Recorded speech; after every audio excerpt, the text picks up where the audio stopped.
দর্শক আপনাদেরকে আমন্ত্রণ জানাচ্ছি ঢাকা মহানগর উত্তর পল্লবী সেকশন 11 এডিসি ক্যাম্প বাসীদের দুর্দশা নিরসনে এক মত বিনিময় সভা অনুষ্ঠান দেখার জন্য ওয়েলফেয়ার অব বিহারি স্টুডেন্টস সভাপতি ইমরান আহমেদ এর সভাপতিত্বে এক মত বিনিময় সভা অনুষ্ঠান অনুষ্ঠিত হয় এডিসি ক্যাম্প গলিতে। মিরপুর সেকশন 11 উর্দুভাষীদের নেতা welfare mission of Bihari students সভাপতি ইমরান আহমেদ এর সভাপতিত্বে এই মত বিনিময় সভা অনুষ্ঠান অনুষ্ঠিত হয়। উক্ত অনুষ্ঠানে প্রধান অতিথির আসন অলঙ্কৃত করেন ঢাকা মহানগর উত্তর বিএনপি আহ্বায়ক, ঢাকা 16 আসন সংসদ সদস্য পদপ্রার্থী আমিনুল হক। বিশেষ অতিথির আসন অলঙ্কৃত করেন ঢাকা মহানগর উত্তর বিএনপি যুগ্ম আহ্বায়ক গাজী রেজাউনুল হক রিয়াজ এবং উপস্থিত ছিলেন বিশেষ অতিথির আসনে ঢাকা মহানগর উত্তর বিএনপি যুগ্ম আহ্বায়ক 6 নং ওয়ার্ড বিশিষ্ট সমাজসেবক শিক্ষা সাংস্কৃতিক অনুরাগী মাহবুব আলম মন্টু। বিশেষ অতিথির আসন অলঙ্কৃত করেন ঢাকা মহানগর উত্তর পল্লবী থানা বিএনপি সিনিয়র যুগ্ম আহ্বায়ক আশরাফ আলী গাজী। বিশেষ অতিথি হিসেবে উপস্থিত ছিলেন পল্লবী থানা বিএনপির সদস্য এবং ক্যাম্পবাসীদের সেবায় নিয়োজিত সবসময় যাকে দেখা যায় সেই সমাজসেবক দিলশাদ হোসেন দিলু। বিশেষ অতিথি হিসেবে উপস্থিত ছিলেন 3 নং ওয়ার্ড বিএনপির সভাপতি নজরুল ইসলাম নজু।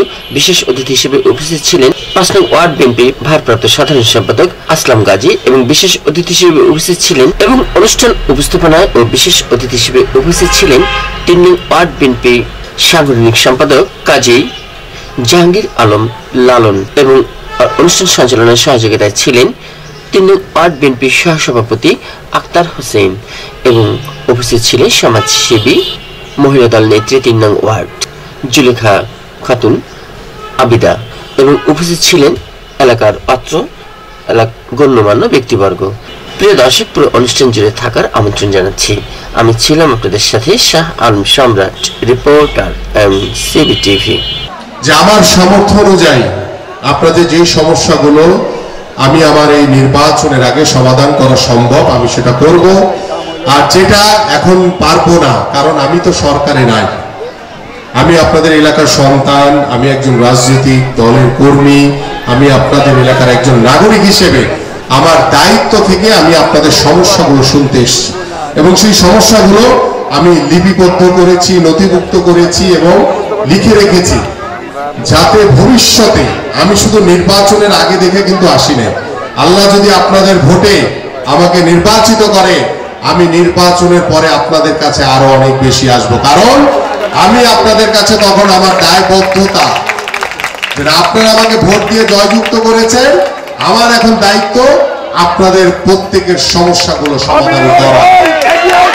আপনাদের সমস্যাগুলো যখন আমি সমাধান করতে পারবো তখন মনে করব যে আপনারা যে আমার উপরে বিশ্বাস, যে আস্থা রেখেছেন সেটা আমি কিছুটা হলো আপনাদের জন্য করতে পেরেছি। এটাই হচ্ছে আমার দায়িত্ব এবং কর্তব্য। বাংলাদেশ জাতীয়তাবাদী দলের যে প্রতিষ্ঠাতা শহীদ রাষ্ট্রপতি জিয়াউর রহমান বাংলাদেশের সংবিধান যেটা মেনে বাংলাদেশের সকল কর্ম পরিকল্পনা, সকল কার্যক্রম হয়, সেখানে বিসমিল্লাহির রহমানুর রহিম সংযোজন করেছিলেন কে জানেন? শহীদ রাষ্ট্রপতি জিয়াউর রহমান। এবং বাংলাদেশ জাতীয়তাবাদী দল বিএনপি ইসলামী মূল্যবোধকে ধারণ করে, ইসলামী মূল্যবোধে বিশ্বাস রেখে, আল্লাহর উপরে পূর্ণ আস্থা এবং বিশ্বাস রেখে সকল কর্ম পরিকল্পনা আমরা করে থাকি। কিন্তু আমরা কি কখনো ইসলামকে ব্যবহার করি? কখনোই করি না। কিন্তু যারা ব্যবহার করে তাদের কাছ থেকে সাবধান। আমি একটি কথা আজকে কয়েকদিন আগে বলেছিলাম, আজকে আবার একটু রিপিট করি আপনাদের কাছে। আমাদের যে দেখবেন সিগারেটের যারা ধূমপান করে যে সংবিধিবদ্ধ সতর্কীকরণ কি লেখা থাকে? ধূমপান স্বাস্থ্যের জন্য ক্ষতিকর, আর জামাত ধর্মের জন্য ক্ষতিকর। বুঝতে পারছি আপনাদেরকে? এই জন্য সতর্ক থাকতে হবে আপনাদের।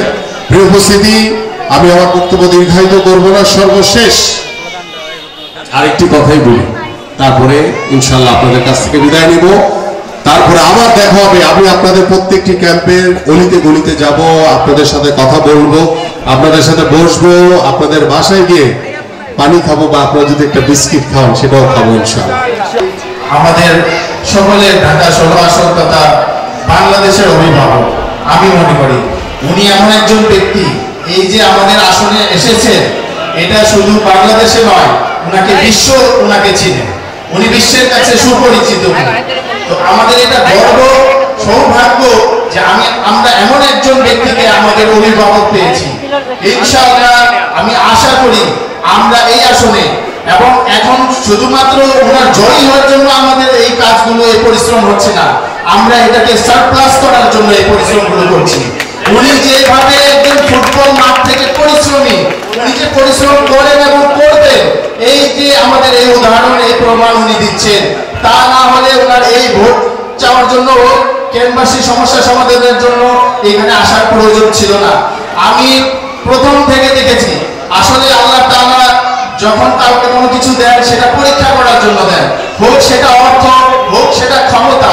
যখন দেশে একটা পরিবর্তন এসেছিল তখন বিভিন্ন জায়গায় কিছু দুষ্কৃতীরা এই দলকে বদনাম করার জন্য, অথচ দলের লোক না, তারপর বিভিন্ন জায়গায় তালা দিয়েছে, বিভিন্ন লুটপাটে ছিল। কিন্তু এই আমিনুল হক ভাইকে বিভিন্ন সংবাদের মাধ্যমে বিভিন্ন এলাকাতে দেখেছি, শুধু ঢাকা 16 আসনে না, উনি নিজে গিয়ে তালা ভেঙে যার যার জিনিস তাকে বুঝিয়ে দিয়েছে। আমাদের একটি জীবন্ত উদাহরণ যে উনি আমাদের জন্য কি করতে পারেন। আল্লাহ তাআলা ওনাকে যে সম্মান দিয়েছেন, যে অর্থ দিয়েছেন, উনাকে রাজনীতি করার প্রয়োজন ছিল না। উনি আমাদের এই 16 আসনের এই মানুষদের জন্য এই পরিশ্রম, এই রাজনীতিতে আছেন, এবং ওনার মতো মানুষ যদি থাকে আমরা ইনশাআল্লাহ ওনাকে বিপুল ভোটে জয়ী করে আমাদের সকল সমস্যা ইনশাআল্লাহ সমাধান করব। আপনারা কি চান উনি এমপি হয়ে আমাদের মাঝে ফিরে সংসদে যাবেন? আপনারা যদি চান তাহলে দুই হাত তুলে আমিনুল ভাইকে দেখান যে আমরা আপনাকে ভোট দিয়ে বিপুল ভোটে। আমাদের কিছু কথা আমিনুল ভাই কয়েকটা প্রোগ্রামে বলেছেন যে গণতন্ত্র হচ্ছে যে সবাই এক কথা বলবে না, গণতন্ত্র হচ্ছে অনেকের মতামত মিলে একটি মত সৃষ্টি হবে। তো আমিও আমিনুল ভাইয়ের কথার সাথে আমার একটি মত, আমার পরামর্শ, ছোট একটি পরামর্শ দিতে চাচ্ছিলাম। সেটা হলো যে আপনি বলেছেন যে পুনর্বাসনের বিষয় নিয়ে মাল্টি স্টোরি বিল্ডিং গুলো করে আমাদেরকে পুনর্বাসন করা হবে। আমরা আপনাকে স্বাগত জানাই, আপনি আমাদের বিষয় নিয়ে চিন্তা করেছেন। কিন্তু আমার পরামর্শ ছিল যে আমাদেরকে মাল্টি স্টোরি যদি করে দেওয়া হয় সেটা আমাদের জন্য মনে হবে যে এটা কবর হয়ে গেল, এরপরে আর আমরা ওখান থেকে উঠতে পারবো না। আমাদেরকে এমন করে দেন যে 4 জন ভাই আছে, চাচা মামা আছে, সবাইকে নিয়ে একটি অল্প হলেও জায়গা করে ওইখানে মাল্টি স্টোরি এক একটা পরিবার যাবে। আপনি আরো বলেছেন যদি পুনর্বাসন হয়ে যায় এটা আমরা মাসিক কিস্তিতে আমরা এটা পরিশোধ করব। আমি এটা সকল জনগণের পক্ষ থেকে আপনাকে অনুরোধ করছি, যদি এটা সম্ভব হয় তাহলে আপনি এই বিষয়টি দেখবেন। আমাদেরকে বিভিন্ন এনজিও সংস্থা বা বৈদেশিক যারা সাহায্য করে তারা বলেছেন যে আপনারা জায়গার ব্যবস্থা করেন, আমরা আপনাদেরকে নিজ অর্থায়নে আপনাদেরকে বানিয়ে দেব। আমি মনে করি আমাদের এই গরিব মানুষগুলো মাসিক কিস্তি তথা ভাড়া হিসাবেও কিন্তু কেউ থাকার মতো উপযুক্ত না। যদি মাসিক কিস্তি যদি দিতে যায় তাহলে তারা অনাহারে অর্ধাহারে দিন যাপন করবে। সুতরাং আপনি এটাকে এই বিষয়টা দেখবেন যে আপনার কাছেও বিভিন্ন সংস্থা রয়েছে, বিভিন্ন ব্যক্তি রয়েছে যারা এটা কোনো ব্যাপারই না আমাদের এই কোটি কয়েক লাখ মানুষকে পুনর্বাসন করে দিবে। আমরা চাই আপনি বিনামূল্যে যাতে এই মানুষগুলো পুনর্বাসিত হয় এই বিষয়টি আপনি একটু যদি চেষ্টা করেন, ইনশাআল্লাহ আমি আশা করি আপনি অবশ্যই ইনশাআল্লাহ এটাকে পারবেন। দ্বিতীয় হচ্ছে মাদকের যে বিষয়টি, মাদক আসলে এমন অবস্থা রয়েছে, আমি যেহেতু আইন পেশায় রয়েছি, আপনাদের নয় আমিও কোর্টে প্র্যাকটিসে আছি, এমনকি আমার বার অ্যাসোসিয়েশনের সামনে পরীক্ষা আছে 29 তারিখে। আমি ছোট পরিশ্রম করে আমাদের কাছে সময় দিচ্ছি, শ্রম দিচ্ছি, কারণ আমি প্রতি বছর আমার পরীক্ষা হবে। আমি চাইলে এই বছর যদি আমার ভালো না হয় আমি আগামী বছর করতে পারবো। আপনাদের দোয়া হলে আমি এই বছরই ভালো করতে পারবো, কিন্তু আমিনুল ভাইয়ের ভোট 5 বছরে একবারেই আসবে। তা আমার সামান্য চেষ্টা যদি আমি এই গরিব অসহায় মানুষের পরিশ্রমের জন্য কোনো অবদান রাখতে পারি, আমি আল্লাহর কাছে কৃতজ্ঞ প্রকাশ করছি। আর মাদকের যে বিষয়টা, অনেক মা, যে মা নিজের সন্তানকে জন্ম দেন, যে বাবা তার সন্তানকে জন্ম দেন, সেই ক্ষেত্রে সেই মা আমাদেরকে এসে বলেন যে বাবা আমার ছেলেকে তুমি মামলা দিয়ে ভিতরে করে দাও, সে আমার এই সন্তানকে তুমি সেফ কাস্টডিতে দিয়ে দাও। একজন সন্তান মাদকের সাথে জড়িত হয়ে গেলে আমরা তাদেরকে শুধু জেলে ভরে দিলে বা রাস্তায় ফেলে দিলে এটার কোনো সমাধান হবে না। আপনি বিষয়টিকে কাউন্সিলের মাধ্যমে হোক, চিকিৎসার মাধ্যমে হোক, বিভিন্ন লম্বা সময়ে তাবলীগে পাঠানো দিয়ে হোক, তাকে আগে বোঝানোর চেষ্টা করতে হবে। সর্বশেষ না হয় জেলে দিলেন বা কোনো শাস্তির ব্যবস্থা করলেন। তারাও মানুষ, তাদেরও অধিকার রয়েছে জীবনযাপন করার। তাদের থেকে না ভুলবশত, ভুল পরিবেশের কারণে তাদের জীবনটা অন্যদিকে চলে গেছে, তাদেরকে ফিরে আনা, তাদেরকে পুনর্বাসন করা, তারা তো এখন সমাজের জন্য একটা অভিশাপ। তাদেরকে দিয়ে আমরা এটাকে যুব সমাজকে উন্নয়নের দিকে নিয়ে যাব। তাদেরকে ভালো পথে ফিরে এনে যদি তারা খারাপ হয়ে থাকতে পারে অল্প সময়ের মধ্যে, তাহলে আমরা যদি একটু চেষ্টা করি তাহলে ইনশাআল্লাহ ভালো দিকেও আসতে পারবে, এটা আমার বিশ্বাস রয়েছে। আমাদের যদি কোনো ব্যক্তি যদি বা আমি এখানে বলি মাদকের ব্যাপারে, এখন আমার ব্যাপারে যদি কোনো খারাপ কথা লেখা হয়, বিষয়টা গুরুত্ব বুঝতে হবে। আমরা এখানে সবার কাছে দরদ রয়েছে যে আমরা এখানে মাদককে নির্মূল করতে চাই, আমরা মাদককে শেষ করতে চাই। যারা মাদকের সাথে জড়িয়ে গেছে তাদের জীবন সুন্দর হোক এটা চাই, তাদেরকে কোনো শাস্তির মুখে আওতায় আনা আমাদের উদ্দেশ্য নয়। আমরা চাই যে তারাও ভালো জীবনযাপন করুক, সুস্থ জীবনযাপন করুক। আমাদের আমার ভাইও বিগত কয়েকদিন আগে খুব সুন্দর একটি বক্তব্য দিয়েছেন। আমরা চাই যে মাদক এখান থেকে মুক্ত হয়ে যায় আমাদের এই সমাজ থেকে, এই বেদিটা। আমাদের লালন ভাইরা বিভিন্ন প্রোগ্রামে, আমাদের এই যে মুরব্বীরা রয়েছেন, আমি কারণ অনেকেই মুরব্বী রয়েছেন, আমি সবার ইচ্ছা হচ্ছে যে নামগুলো বলি, কিন্তু আসলে এই জায়গায় নাম বলতে গেলে অনেক সময় নষ্ট হয়ে যাবে। আপনারা ধৈর্য সহকারে শুনেছেন।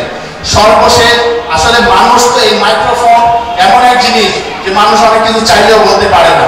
আবার এমনও দেখতে পাচ্ছি যে কিছু মানুষ শারীরিকভাবে অসুস্থ বা মানসিকভাবে একটু দুর্বল, সেই মানুষ একটা কথা বলতে গিয়ে আরেকভাবে বলে দিয়েছে, সেটাও পত্রিকায় চলে আসছে। এটা আমাদের জন্য দুঃখের বিষয়। সেই মানুষ তো আমাদের বিহারির মানুষ, সে আমাদের ক্যাম্পের মানুষ, আমাদের এলাকার মানুষ। তার থেকে ভুল হয়ে গেলে আমরা সংশোধন করব। আমরা যদি ঐক্য হয়ে যায়, আমাদের যদি সবাই এক হয়ে যায়, তাহলে আমিনুল ভাইকে যেভাবে জয়ী করতে পারবো, তথা আমরা পুরো ক্যাম্পবাসী সকল সমস্যার সমাধানের জন্য আর বেশি সময় লাগবে। সর্বশেষ একটা বিষয়, হয়তো অনেকে আগ্রহ সহকারে অপেক্ষা রয়েছেন আমি এই বিষয়টা বলবো। আমার যদিও ইচ্ছা ছিল না, তারপরে দুই একটি কথা ছোট একটা বলি। আমার বাবা জনাব মুশতাক আহমেদ সাহেব, তিনি নাকি অনেক ক্ষমতাশালী ছিলেন, সরকার দলীয়তে অনেক ক্ষমতা ছিল। আপনাকে দুই তিনটি ছোট্ট একটা উদাহরণ দেই, ওনার কত ক্ষমতা ছিল সরকার দলে থাকার কারণে। আল্লাহর রহমতে ওনার কোনো কিছুর অভাব নেই। ওনার 6 সন্তান রয়েছে, সবাই স্বাবলম্বী, নিজের খায়ে নিজে চলতে পারে। আমাদের ক্যাম্পের একটি ঘর রয়েছে, যদি দ্বিতীয় ক্যাম্পের যদি ঘর দেখা যায়, যেটা এই কোয়ার্টার তো বাদ দিলাম, প্লট বাদ দিলাম, ফ্ল্যাট বাদ দিলাম, ক্যাম্পে যদি দ্বিতীয় ঘর দেখা দেন, তাহলে মনে করবো আমরা সবচেয়ে বড় লুটপাটকারী। দ্বিতীয় কোনো ঘর দেখাতে পারবেন না, তাহলে উনি কিসের দাম্ভিকতা দেখালেন? উনার যখন উচ্ছেদের কার্যক্রম শুরু হয়, এগুলি পরে সর্বপ্রথম ওয়েলফেয়ার মিশন অফ বিহারি বাংলাদেশের সংগঠনের উপর উচ্ছেদের বুলডোজার দিয়ে ভেঙে দেওয়া হয়। ওনার নাকি অনেক ক্ষমতা ছিল ওই সময়। উনি যখন একটা অনাকাঙ্ক্ষিত ঘটনা ঘটেছিল, এটা সত্য মিথ্যা আদালত বিচার করবে। আপনার যদি সন্তান অপরাধী হয়েও থাকে, তাহলে কোন অপরাধের কারণে এরকম কোন আইনে রয়েছে? ক্রিমিনাল কোড অফ প্রসিডিউরের মৌলিক নীতি হচ্ছে একজন মানুষকে ততক্ষণ পর্যন্ত দোষী বলা যাবে না যতক্ষণ তার বিচার শেষ করা যাওয়া, তার বিচার দোষ প্রমাণিত হয়। উনাদের আমার বাবাকে মুশতাক আহমেদ সাহেব, আসিফ আহমেদ মিস্টার ভাই, উনাদের দুইজনকে থানায় সারা রাত লকআপে রাখা হয়। উনার নাকি অনেক ক্ষমতা ছিল। এই পুরা ঢাকা 16 আসন কিংবা পুরা বাংলাদেশে এমন কোন বিহারি নেতা আছে যার পুরা ঢাকা শহরের মধ্যে, ঢাকা 16 আসন না, প্রেস ক্লাব বলেন, কোর্ট কাছারি বলেন, ওনাকে যুদ্ধ অপরাধীর একটা পোস্টার টাঙায় পুরা ঢাকা 16 আসনে লাগানো হয়েছে ওনাকে পরিমাণ করার জন্য। এমন আর কোন নেতা না। শুধুমাত্র ওনাকে পোস্টারে দেখানো হয় নাই, যে শিশু 2 মাসের শিশু জন্ম নিয়েছিল, ওই শিশুর ছবি সহ ওনাকে ওখানে লাগানো হয়েছে। আল্লাহর কসম করে বলি, একটা হাদিস রয়েছে, নবীজি সাল্লাল্লাহু আলাইহি ওয়াসাল্লাম বললেন তিনবার বলেন যে এই ব্যক্তি যে প্রবেশ করতেছে মসজিদের মধ্যে এই জান্নাতি একজন সাহাবা আমার সাথে 3 দিন সময় দিলেন যে কি এমন আমল আছে, আমি তো আল্লাহর মধ্যে কম করি না, ওনার কোনো আমল ভাবে পাওয়া যায় না, যেভাবে নামাজ পড়া হয় যেভাবে যা এইভাবে ওনার শুধু একটাই আমল ছিল কি, উনি যখন রাত্রেবেলা ঘুমাইতো ওনার মনটাকে ফ্রেশ করে ঘুমাইতো, উনি কাউকে অভিশাপ দিত না, উনি সবাইকে মাফ করে দিত। আমি ওনার অনুসারী হয়ে ওনার মহব্বতে আমিও বলতেছি আমার মনের মধ্যে বা আমার ফ্যামিলির মধ্যে কারোর জন্য কোনো ক্ষোভ, কোনো ধরনের প্রতিশোধ, কোনো কিচ্ছু না। আমাদের সাথে যদি কেউ অন্যায় করেও থাকে আমরা মাফ করে দিলাম, কিন্তু একটা মানুষের ইজ্জত সম্মান নিয়ে কথা বললে, একজনকে ধ্বংস করতে চাইলে, আমরা রিসেন্ট পাস্ট কি ভুলে গেছি যে কিভাবে মানুষ আরেকজনকে ধ্বংস করতে চাইলে এইভাবে ধ্বংস হয়ে যায়। সুতরাং কোনো দরকার নেই, পারলে আমরা ঐক্য হয়ে থাকি, না পারলে নিজের জায়গা থেকে চেষ্টা করি, কাউকে কোনোদিন কোনো খারাপ কথা না বলি, আমরা বেয়াদব না হই, আমরা আদরওয়ালা হই। আমাদের মধ্যেও অনেক ভুল ভ্রান্তি আছে, আমরা যে ফেরেশতা তা বলছি না, আমার কথা বলতে গিয়েও অনেক কিছু ভুল হয়ে যেতে পারে, ক্ষমা সুন্দর দৃষ্টিতে দেখার জন্য অনুরোধ রইল। আর ভাই একটা কথা বলেছেন পুনর্বাসন নিয়ে, যে আমি চাই ওনার যে একটা অ্যাক্টিভিটিসের বিষয় নিয়ে, যে 6 মাস আগে থেকে আমি চাচ্ছি যেটা আমার কাজটা আগায় যাক, আপনারা আইডি কার্ড ঘরের তালিকা একটা দিবেন, আপনি তালিকা আগে দিবেন, এই তালিকাটা যাতে একটি সংগঠন নেয়, আপনি সবাই মিলে পরিকল্পনা করে তারপরে এটা করতে পারবেন, মানে ভালো হবে। আপনি ওপেন ভাবে প্লেস করে বলে দিলেন, কিন্তু দেখা গেল একজন প্রতিনিধি গেল, এটা হট্টগোল সৃষ্টি হয়ে যেতে পারে বলে আমার কাছে মনে হয়। সুতরাং আপনি সকল সংগঠনের নেতৃবৃন্দকে নিয়ে এক জায়গায় বসে একটা পরামর্শ করে কিভাবে কাজটা সুন্দর করে আগানো যায়, এইভাবে করলে আমার মনে হয় ইনশাআল্লাহ ভালো হবে। যাই হোক, অনেক কিছু বলা ছিল, অনেক কিছু ভুল প্রাপ্তি হয়ে গেলে ক্ষমা সুন্দর দৃষ্টি দেখবেন। আমরা আন্তরিকভাবে ধন্যবাদ জানাই এই মিরপুর 10 নম্বর ওয়েলফেয়ার মিশন অফ বিহারি, যারা আজকে আপনারা কষ্ট করেছেন, আমার বিহারি স্টুডেন্টদের সবাই এবং আমিনুল ভাইয়ের সঙ্গী এবং আমি